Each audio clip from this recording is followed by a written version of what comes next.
In this video, I will expand this photo from this to this using Photoshop's Generative Fill tool.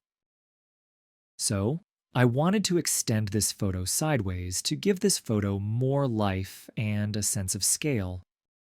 It gave me 3 options, and I liked this one the most, but I didn't like this building in the background, so I decided to remove it.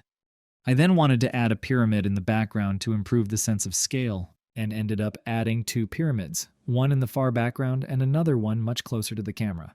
After this, I wanted to add a body of water or some sort of a river below the camels, and I was pleasantly surprised that it was even capable of recreating the water reflections with this level of accuracy. It just blows my mind that this tool is even capable of such thing.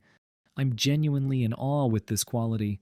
And finally, but not least, I wanted to extend the photo even more to fit a 16:9 aspect ratio.